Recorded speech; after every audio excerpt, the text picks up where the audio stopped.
সালামু আলাইকুম, সবাই কেমন আছেন? চলে আসলাম ওয়ার্ল্ড কাপ ফুটবল 2026-এর আজকের ম্যাচের প্রেডিকশনাল ভিডিও নিয়ে।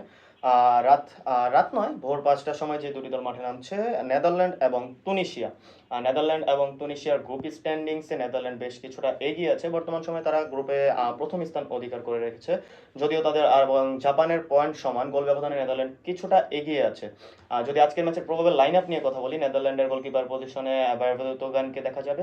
রাইট ব্যাক পজিশনে ডামফ্রিজ অথবা রাইট উইং ফরওয়ার্ড হিসেবে খেলানো হয়ে থাকে। যদি তারা 3 সেন্টার ব্যাক খেলে তাহলে ডামফ্রিজকে হয়তো রাইট উইং ফরওয়ার্ড হিসেবে খেলানো হয়, অথবা যদি 4 ব্যাক পজিশনে খেলে থাকে তাহলে রাইট ব্যাক হিসেবেই খেলানো হয়ে থাকে। লেফট ব্যাক পজিশনে ব্যান ডিবিনকে দেখা যাচ্ছে, টটেনহাম হটস্পার্সের প্লেয়ার। সেন্টার ব্যাক ডো হিসেবে থাকছে ব্যান হেকলে এবং ব্যান ডাইক। 3 সেন্টার মিডফিল্ডার হিসেবে থাকছে গ্রেভেনবার্গ, ফ্র্যাঙ্কি ডি অং এবং রেঞ্জার্স। তিনজন ইউরোপিয়ান ফুটবল খেলে থাকেন, একজন লিভারপুলের হয়ে খেলছেন, একজন বার্সেলোনা এবং একজন ম্যানচেস্টার সিটির হয়ে খেলে থাকেন। উইং ফরওয়ার্ড হিসেবে সামারভিল, লেফট উইং ফরওয়ার্ড হিসেবে কোডি গ্যাপকো এবং স্ট্রাইকার পজিশনে ব্রোব্রি। এই তিনজনকে দেখা যেতে পারে, যদিও তাদের কাছে বেশ কিছু অপশন আছে। মেম্ফিস ডেপাইকে ইউজ করতে পারে তারা যে কোনো পজিশনে, right wing forward, left wing forward অথবা সেন্টার ফরওয়ার্ড, যে কোনো পজিশনে ইউজ করা যেতে পারে। অপরদিকে যদি আমি তুনিশিয়ার আজকের ম্যাচের প্রবাবল লাইন আপ নিয়ে কথা বলি, বেশ কিছু পরিবর্তন হতে পারে, কারণ আগের ম্যাচের পারফরমেন্স অনুযায়ী তারা এই বিশ্বকাপে তেমন একটা ভালো করতে পারছে না। গোলকিপার পজিশনে দাহমান, লেফট 3 সেন্টার ব্যাক হিসেবে থাকছে রেকিক, তালবি এবং বেন হামিদা। এই তিনজনকে দেখা যেতে পারে। লেফট মিডফিল্ডার পজিশনে আবিদি এবং রাইট মিডফিল্ডার পজিশনে ব্লেরিডি, এই দুজনকে দেখা যেতে পারে। মিডফিল্ডার সেন্ট্রাল মিডফিল্ডার পজিশনে মেজিবিরি এবং স্কেরি, এই দুজনকে ইউজ করা যেতে পারে আজকে। অ্যাটাকিং মিডফিল্ডার পজিশনে সিমিয়ানে, আকুয়েরে এবং স্ট্রাইকার পজিশনে চাউথ, এই তিনজনকে ইউজ করা যেতে পারে ফরওয়ার্ড লাইনে। তুনিশিয়া এবং নেদারল্যান্ডের টোটাল যে হেড টু হেড ম্যাচ হয়েছে, সেখানে একটি ম্যাচ হয়েছে, ম্যাচটি ড্র হয়েছে। 2 গোলের ম্যাচ ছিল, 1-1 গোলে ম্যাচটি ড্র হয়েছিল। ইনসাইড ফিফা থেকে যদি আমি র্যাঙ্কিং নিয়ে কথা বলি, আজকে তুনিশিয়ার বর্তমান ফিফা র্যাঙ্কিং হচ্ছে 57। অপরদিকে নেদারল্যান্ডের ফিফা র্যাঙ্কিং তুনিশিয়ার থেকে অনেকটাই বেটার।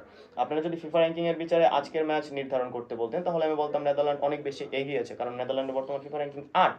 গ্রুপ স্ট্যান্ডিংস নিয়ে যদি কথা বলি, এই গ্রুপটা অনেক বেশি ইম্পর্টেন্ট, কারণ এই গ্রুপের প্রতিপক্ষ হিসেবে খেলবে ব্রাজিলের যে গ্রুপটা আছে সেটা। সেই ক্ষেত্রে আজকের গ্রুপে অনেকেই নিজের থেকে অবশ্যই বেশি চিন্তা করবে রাউন্ড অফ 32-তে কাদের সঙ্গে প্রতিপক্ষ হিসেবে দেখা হতে পারে, সেই চিন্তা থেকে। নেদারল্যান্ড বর্তমানে গ্রুপ স্ট্যান্ডিংসে 1 নম্বরে আছে, জাপান 2 নম্বরে আছে, সুইডেন বর্তমানে 3 নম্বরে আছে, তুনিশিয়া 4 নম্বরে আছে। সুইডেনের সঙ্গে আজকে জাপানের একটা হাড্ডাহাড্ডি ম্যাচ লড়াই হবে। সেই ক্ষেত্রে নেদারল্যান্ডের প্রতিপক্ষরা কিছুটা সহজ। তুনিশিয়ার সঙ্গে তাদের খেলা পড়েছে আজকে। তুনিশিয়ার সঙ্গে যদি তারা জিততে পারে, তাহলে হয়তো প্রথম স্পটটা তারা ফিক্স করে নিতে পারবে। সেই ক্ষেত্রে ব্রাজিলের যে থ্রেটটা সেটা তারা অ্যাভয়েড করতে পারবে। তবে যদি তুনিশিয়া এবং নেদারল্যান্ডের ম্যাচে গোল স্কোরটা এমন হয় যে তারা হয়তো ড্র করে ফেললো, নয়তো তারা 1-0 গোলে ম্যাচটা যদি শেষ করে, অপরদিকে জাপান অথবা সুইডেন যদি বড় ব্যবধানে কোনো ম্যাচ জিতে নিতে পারে, নর্মালি সুইডেনের ক্ষেত্রে ম্যাচটি জিততে হবে এবং জাপানের ক্ষেত্রেও ম্যাচটি জিততে হবে। জাপান আর সুইডেনের ম্যাচে যদি আজকে গোল স্কোরটা অনেক বেশি হয়, সেটা নেদারল্যান্ডের জন্য বড় একটা থ্রেট হয়ে দাঁড়াবে, কারণ নেদারল্যান্ডে শুধুমাত্র এখন +2 গোলে এগিয়ে আছে। সেই ক্ষেত্রে নেদারল্যান্ডের আজকে তুনিশিয়ার সঙ্গে একটা বিশাল ব্যবধান, অর্থাৎ 3-4 গোলে যদি ব্যবধান রাখতে পারে, তাহলে তারা প্রথম স্পটটা ফিক্স করে নিতে পারবে। আপনারা আমাদের সব ধরনের ভিডিও অথবা প্রেডিকশনাল আপডেট পেতে চোখ রাখতে পারেন আমাদের YouTube channel sports zone live ভিডিওতে, অথবা আপনাদের মতামত জানাতে পারেন ফেসবুক অথবা ইউটিউবের মাধ্যমে। Thank you very much.